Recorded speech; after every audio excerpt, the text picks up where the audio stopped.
অনেক কিছু শিখেছি তাদের কাছ থেকে। বুধবার দুপুরে রাজধানীর ফরেন সার্ভিস একাডেমিতে জুলাই সনদের বাস্তবায়ন প্রক্রিয়া নিয়ে রাজনৈতিক দলগুলোর সঙ্গে আলোচনায় বসে জাতীয় ঐকমত্য কমিশন। এটাই ছিল রাজনৈতিক দলগুলোর সঙ্গে ঐকমত্য কমিশনের সর্বশেষ বৈঠক। প্রধানত আপনাদের দীর্ঘ আলোচনা শেষে জুলাই সনদ বাস্তবায়নে গণভোটের বিষয়ে একমত হলেও এর প্রক্রিয়া নিয়ে ভিন্নমত জানান রাজনৈতিক দলগুলোর প্রতিনিধিরা।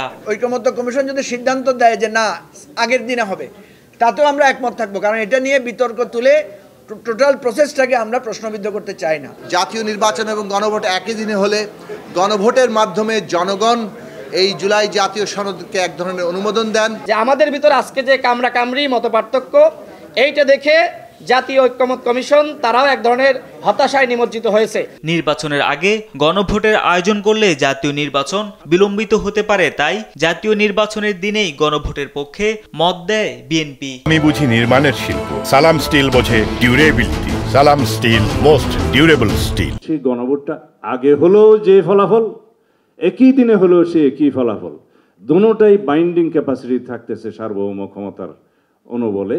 তাহলে আগে আরেকটা নির্বাচনের আয়োজন করা এই জাতির পক্ষে এই সময়ের মধ্যে কি সম্ভব অথবা প্রয়োজন কি আছে? বিএনপি সহ কয়েকটি রাজনৈতিক দল জাতীয় নির্বাচনের দিন গণভোটের দাবি করলেও ডিসেম্বর অথবা অন্য কোনো সময়ে আলাদাভাবে গণভোট চায় জামাতে ইসলামী ও এনসিপি। তো বিএনপি মানুষকে বলছে তারা সংস্কার মানে, তো কিন্তু আবার অফিসিয়ালি নোট অফ ডিসেন্ট দিচ্ছেন, তাহলে তো যে কোনো একটা ওনাদের বলতে হবে যে আমরা মানি অথবা মানি না। তো মানলে নোট অফ ডিসেন্ট আমরা আশা করি তারা উইথড্র করবে। বৈঠক শেষে কমিশনের সহসভাপতি বলেন, জুলাই সনদ নিয়ে সারা দেশ অপেক্ষা করছে, তাই দু-এক দিনের মধ্যে রাজনৈতিক দলগুলোর মতামত সহ সরকারের কাছে সুপারিশ আকারে তুলে ধরবে কমিশন। চূড়ান্ত সিদ্ধান্ত নেবে সরকার। যে দলগুলোর এবং বিশেষজ্ঞদের মতামতকে বিবেচনা করে যেন ঐকমত্য কমিশন সিদ্ধান্ত গ্রহণ করে এবং সরকারকে এই বিষয়ে সুস্পষ্ট পরামর্শ দেয়।